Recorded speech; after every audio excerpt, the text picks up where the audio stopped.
Despite being a PlayStation girly, I never actually got around to playing the Resistance series. I'd always seen it in game magazines, trailers, or marketing over the years, and it always looked interesting to me as a fan of sci-fi. I just never happened to get my hands on it, which is a real shame, because there was a lot of effort put into the story. Resistance was created by Insomniac Games. At the time, they were best known for Spyro the Dragon and Ratchet & Clank, neither of which could be called gritty or horrifying to the degree Resistance is. Attacking people with weaponized bugs in Ratchet & Clank is hilarious. Being attacked by weaponized bugs in Resistance, well, let's just get into it, shall we?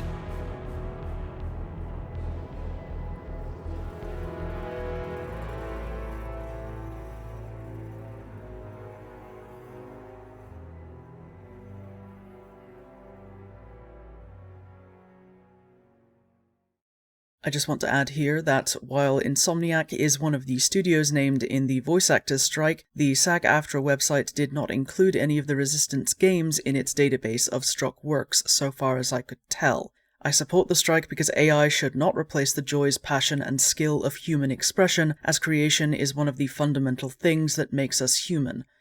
Thank you for listening, now on with the video. We begin our journey with some exposition delivered by Colonel Rachel Parker, a British intelligence operator. In the early 1900s, Russia was attacked by the Chimera, an otherworldly species capable of infecting humans and forcibly changing them into new Chimeran units, and news of what was happening in Russia only reached the outside world in the 1930s, in the form of biological warfare destroying villages, towns, and entire cities. Similarly to the Chernobyl meltdown of '86, it would not surprise me if the Soviet Union tried to keep a lid on just how bad the situation was, so as not to appear weak to its enemies, and the information only got out because they simply could not keep it quiet with the entire country falling apart. The rest of the world managed to keep the problem contained to Russia until a massive push by the Chimera overwhelmed them in 1949, leading to the downfall of Europe within weeks. This time frame neatly curtails the occurrence of World War II and its associated horrors, trading it for morphological warfare that involves infecting your comrades in arms and turning them into overheating alien monsters with no remaining semblance of the person you knew. Fun! It isn't until 1950 that Britain is invaded thanks to the Chimera digging underneath the channel separating England and France, leading to their swift and brutal defeat after 3 months of struggle and leaving only a scattered resistance employing hit-and-run tactics. In July of the following year, we're introduced to our protagonist, Sergeant Nathan Hale. The Americans are coming to help by invading the east coast of England, bringing soldiers and tanks to York of all places, because this isn't out of the goodness of America's heart. The British resistance has something to trade with the US and they're bringing it via an armoured convoy. I feel like it would have made more sense to try and gather your forces on the smaller, isolated territory of Ireland and go from there, but this is how the story goes. I assume they were only able to acquire the super special trade item in York and couldn't transport it to the west coast. It's fine, I just found this an odd point of attack, it's not a serious criticism. Anyway, the American soldiers don't know what they're about to face because the US government stopped letting outside news in during 1950, well after this started. We'll just ignore the feasibility of that and agree that only the highest levels of government know about the Chimera, but this point does bug me more than the previous one. Naturally, sending your soldiers in with no forewarning goes about as well as you'd expect. Hale is the only survivor of his squad and fights his way through the war-torn streets of York until he links up with another group of American soldiers on their way to a bus depot. Unfortunately for them, they're ambushed by a swarm of Chimeran insects that quickly overwhelm and crawl inside the soldiers to infect them. Captain, you seeing this? What the hell is that?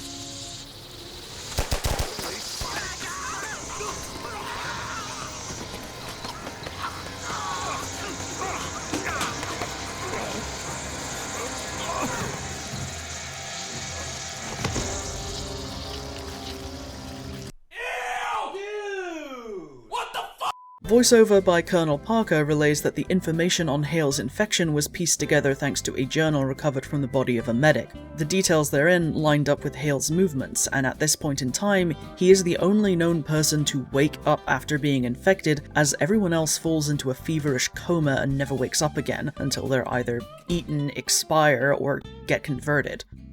We learn a lot about how the Chimera work and come to be throughout the game, and one detail in particular remains at the forefront of my thoughts while writing this. Each variant of the Chimera is a result of the strain someone was infected with, and as of the end, Nathan is the only one to wake up after being infected.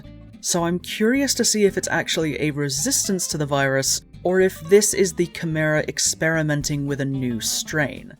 Regardless, Nathan scurries off to avoid being frisked by the medics and heads off to help the soldiers at the bus depot, blasting his way through there with an abandoned tank.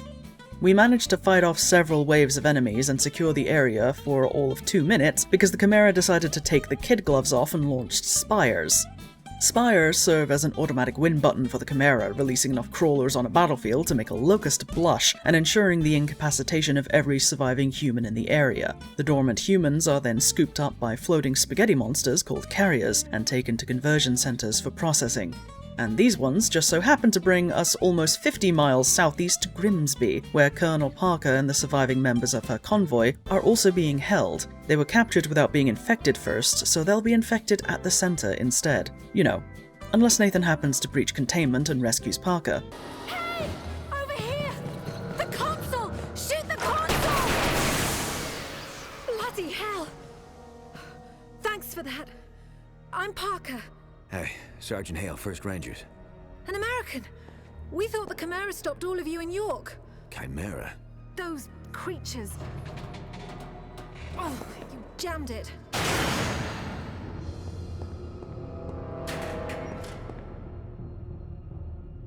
I'm sorry, Hale. Looks like you'll have to find your own way out. I'll be in touch. Frequency 77.6. It was strange enough that a lone American soldier was walking around a Chimeran conversion center, but it was his eyes that were most disturbing. They showed unmistakable Chimeran traits. It was subtle, but it was there. Whoever Nathan Hale was, he wasn't entirely human. The conversion center reveals a ton of new information to us about the Chimera, specifically how humans go from, well, humans to six-eyed snarly aliens, and as I mentioned before, it's all to do with what strain they were infected with. The virus will eventually turn them into whatever the end form of the strain is. Conversion centers simply expedite the process by ferrying comatose humans in tubes from one section to another like an organic capsule pipeline. The first enemies you encounter here are the least transformed, relatively speaking. The menial unit does exactly what it sounds like. It's a Chimeran laborer. They have no weapons, but they aren't harmless. If you let them get close enough, they'll grab on and force you to shake the controller, biting you all the while. I had completely forgotten about the motion sensor introduced with the PS3's 6-axis controller, and how giddy games were to utilize it because it was something new and shiny. This would have been perfectly fine had they not traded haptic feedback for that motion sensor. There was no rumble because Sony claimed it would interfere with the motion sensor, presumably hoping everyone would just ignore the fact that the Wii Remote was a motion controller with rumble. Anyway, they later released a DualShock 3 controller which had both because no one was particularly convinced by Sony telling them that rumble was so last season and we should be happy with just the motion sensing.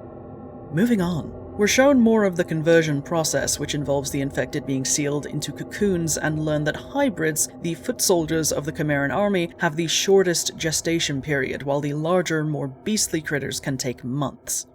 The more beastly creatures take months to create, and are made from multiple human bodies.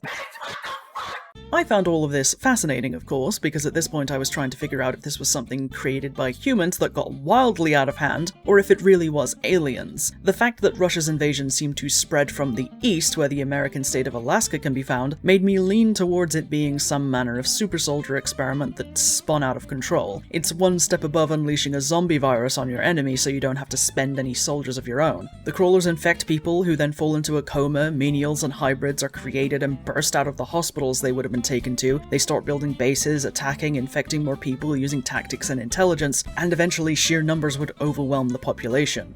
Having finished the first game, I do think it's more likely that they are not of this earth, but I also wouldn't be surprised if the US was involved in some way, just because it stood out to me that the handful of advanced weapons developed off the back of Chimera technology were specifically made by the US. That's suspicious. Deeper into the facility, we get to see the end result of all this processing.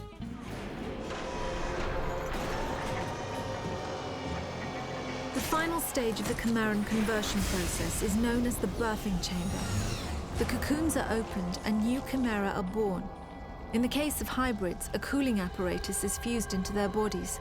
The Chimeran metabolism is roughly 12 times that of humans. This results in remarkable healing abilities, but also raises their body temperatures significantly. Without the cooling apparatus, the hybrids would overheat and die. Again, the level of detail and lore is so cool to me. They aren't just healing from wounds using special bacterial juice and a metabolism 12 times faster than a human with no side effects. A metabolism burning that fast would create a ton of heat, so it makes perfect sense that they would need a cooling unit plugged into their body. The fact that they have to do this just to avoid overheating was a major point in favor of Aliens, because designing your horror soldiers to overheat and die without cooling units seems inefficient at best, so they must have evolved for a cold climate. Although this does raise a question for me. Nathan Hale is able to use the yellow germ smoothie the Chimera use like a healing potion. It's noted that his uniform has obvious bullet holes, but he himself is fine. He's rapidly healing from quote-unquote light injuries and has limited regeneration without the germs. How close is he to overheating? Like, does he feel hotter to the touch than he should be for a normal human? Our average core temperature is between 36.1 C and 37.2 C, with a high of 40 during strenuous activity. Only 3 degrees more than that, and we start to experience convulsions, cardiorespiratory collapse, shock, brain damage. It's not good. An Intel document later specifies that conversion doubles our internal body temperature, so it's no wonder the Chimera need cooling units. Imagine being twice as hot during a heat wave. Unholy! We'd live in the ocean at that rate. I don't remember if this is ever mentioned in the first game, but I hope it's brought up in the second. Like, what else besides gold eyes and reflexes is going on in there? We eventually escape in a transport with Colonel Parker, flying to Manchester so we can help reclaim the convoy. Nathan seems to be aware of his infected status because he hops off to join the troops on the ground instead of letting Parker take him to Northern Command for a debrief, which honestly works out better in the end because I can only imagine they'd lock him in a cell or dissect him. Fighting through an obscene amount of bullshit, we make it to an unnamed church and end up fighting inside it against bigger, meaner hybrids, which sparked a brief controversy with the Manchester Cathedral at the time because something video games and gun violence, how dare you use our holy space. They eventually dropped the lawsuit because of course they did. Hale is the only one to survive the cathedral and makes it to the besieged convoy, fighting alongside the remaining soldiers and taking out a stalker in the process, walking tanks capable of taking out both aircraft and infantry. With the convoy secured, it's set to be picked up for transport, but not before Nathan touches the containment cell and gets a flash of what's inside, receiving a psychic love tap for his trouble.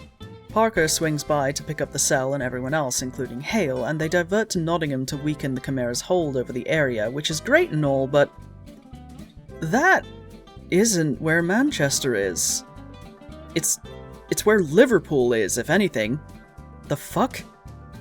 Anyway, we engage in some trench warfare and take out a mortar position, whereupon we're tasked by Colonel Parker to find a way through the nearby train tunnels, because a fellow soldier, Lieutenant Cartwright, needs our help or the battle is over. The tunnels are blocked up by a Chimeran power conduit, so naturally Mr. John Resistance has to fight through a small army to reach the other side. Linking up with Cartwright, we help seal off a bunch of the Chimeran tunnels that they use to travel unseen and launch ambushes, with the additional bit of information that the Chimera seem to be digging something out of the ground. With this operation over, Parker finally gets us back onto a transport for debriefing up at Northern Command over in Cheshire, only for our boy Nathan to once again dodge being flayed open on the surgical table because Northern Command is eerily silent, only rumbling to life just long enough to separate us from Parker and co with some falling rubble. We proceed to navigate through the compound, fighting the familiar hybrids, getting ambushed by leapers, being introduced to one very annoying variant, the Slipskull, and one very unsettling variant, the Greyjack.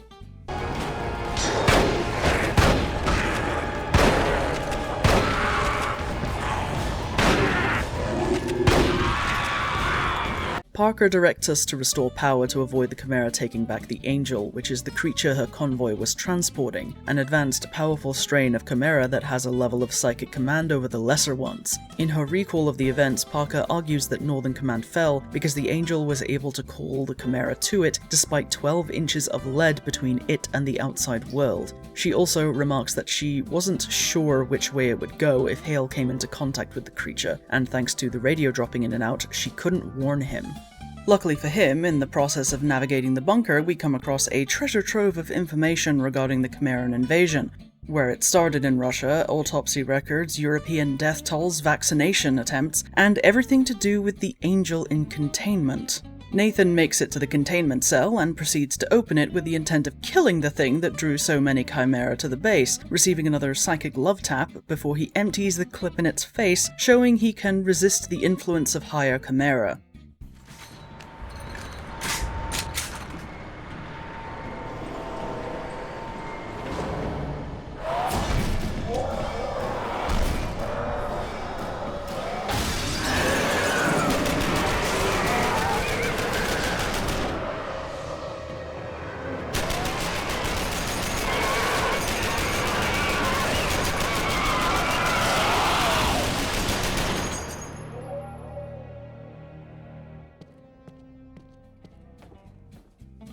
We finally get out of there and regroup with Parker's forces, who proceed to track the Chimera that attacked Northern Command back to Cheddar Gorge in Somerset, where Lieutenant Cartwright is trying to figure out just what the hell the Chimera are doing down there, the answer to which is excavating a buried Chimeran tower. A fully built structure, already there, waiting to be unearthed.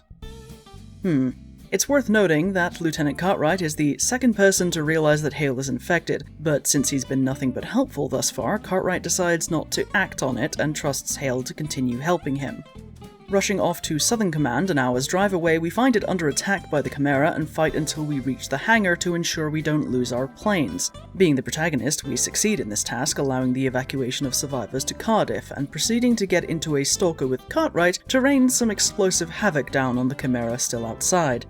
Instead of leaving with the last of the soldiers at Parker's insistence, Hale has another idea and takes off in a jeep. See, he took notice of the power conduits connected to that tower the Chimera were excavating, and while the soldiers were getting ready to leave, Hale was studying a map of those conduits given to him by Cartwright, intent on finding where they converged, and if he could do anything with that information.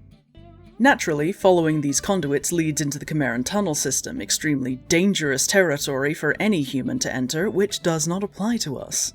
Inside the tunnels, we can come across the bodies of darkly clad soldiers with Steve Blum's voice emanating from their radios. I initially thought these were a group known as the Cloven, but I was unfortunately proven wrong when I accidentally spoiled that information while looking up some names I couldn't remember.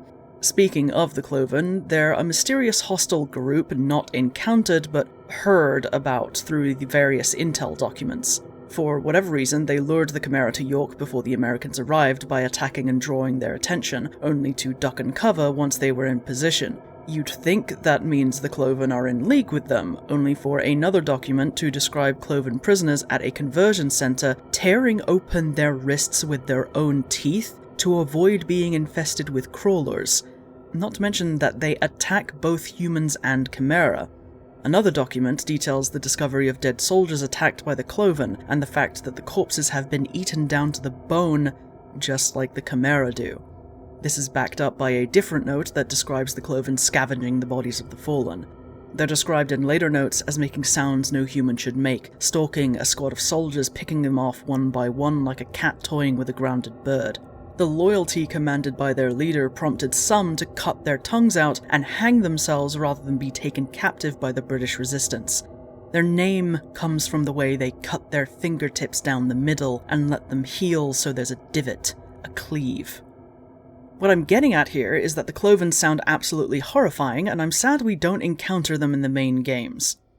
Anyways, Hale makes it to a tower only 12 miles from the centre of London, where he informs Parker that he can see a truly massive Chimeran tower surrounded by power conduits. It's also snowing here, in July, which doubtless makes it more comfortable for our six-eyed walking radiators. Hale is convinced that if they destroy this particular tower, the Chimera will crumble, and while Parker thinks he might be mad, they don't really have a lot of options, so with the help of newly refreshed American forces, Parker commits to a full assault on the tower. This leads to us fighting through a truly obscene amount of bullshit and taking down stalkers in the area so that airships can drop in troops and vehicles. Upon reaching the main tower, Hale has to divert with a group of soldiers to demolish the bridge they just crossed so that Chimeran Goliaths can't hit them from behind.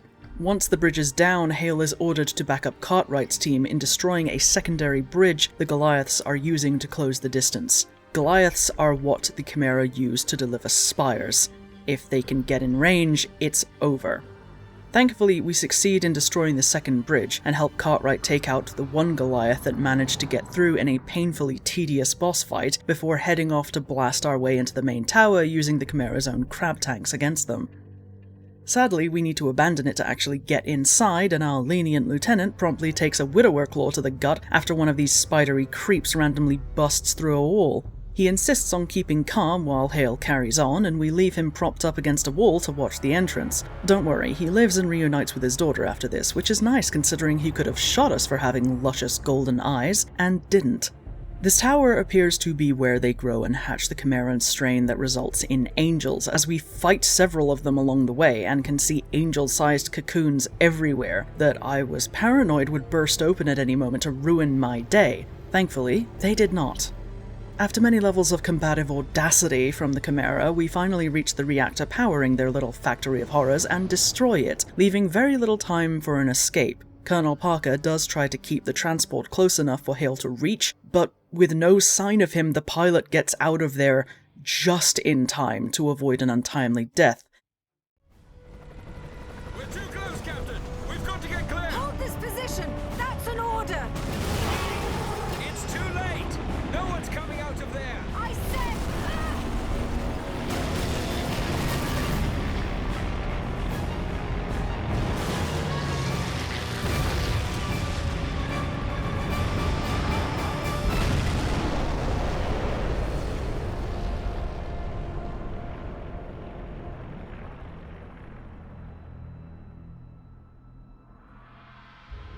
As the tower fell, Chimeran creatures began to shriek and writhe on the ground. They died within minutes. We believe they were simply unable to survive the loss of the angels. The significance of our victory in London wasn't understood for several days. The reactor meltdown caused a chain reaction that destroyed all the towers in the network. At least in Britain, the Chimera were defeated. We have investigated the ruins of 5 towers so far.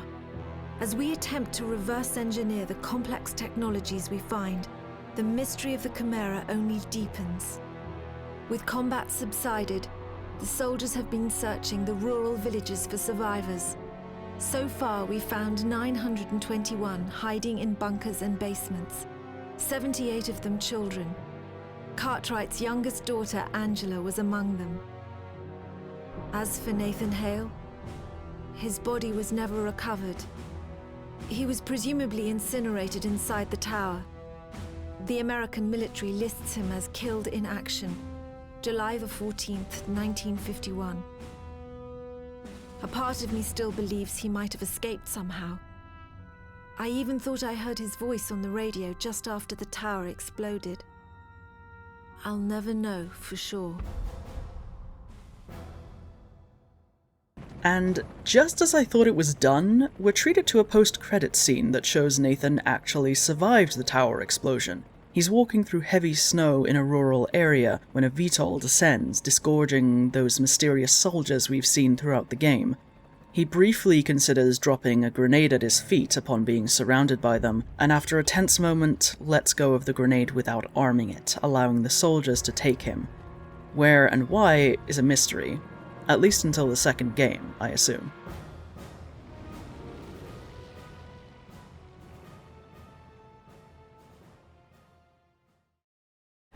Hi, Editing Morgan here. I have the same complaint about the Chimera in this game that I did about the aliens in Crisis, where we're just able to knock out one critical structure or one, keystone enemy, and we, blanketly defeat all of them at once. I get it. It's very easy as a narrative out so you can cleanly tie everything up without having to go through the messy, protracted journey of dealing with stragglers or dealing with resistance from the flailing enemy forces. But god damn it. Now, it has been a good long while since I last played a game like this on console, and my comfort with the precision of a mouse and keyboard left me floundering for at least half the game. What helped me keep pushing forward was the story, the lore. I wanted to know more about the Chimera, what they were, how they got here, what they wanted, and while I didn't get all of my questions answered, the game left me deeply curious about what we'll learn going forward. Setting an alien invasion just far back enough to create an alternate history timeline is a cool idea. You get to use the aesthetics and technology of the time, while the heroes contend with an enemy that vastly outclasses them, creating new possibilities by breaking the status quo the player is familiar with. I appreciated that Hale wasn't a silent protagonist, though he might as well have been given how infrequently he talks, something I hope they improve on in the second game. Let the man express things, he's going through it. One particular thing I appreciated with the writing, aside from all the neat, horrific lore regarding the Chimera, was the fact that there were no romantic vibes between Parker and Hale, at least not any that the game pushed, because it wouldn't have really added anything. Parker is allowed to be her own character, trying to pull a battered resistance together and survive an alien invasion that's already brought a significant chunk of the world to its knees. She is a military commander first and foremost and remains reasonably concerned about Hale's infected state for most of the game, and you get the sense that by the end she's grown to greatly respect him as a fellow soldier. And with that, I look forward to the next game in the trilogy and learning more about all the horrifying things the Chimera can do to a human body. Thank you for watching, and if you have a game you'd like to inflict on me, leave it down in the comments. Special shout out to my supporters over on Patreon, who are all very handsome people. If you'd also like to be called a very handsome people, check out the link in the description where you can support me from just £1 a month. Don't forget to drink your water, take your medication, be kind to yourselves, and I will see you all next time.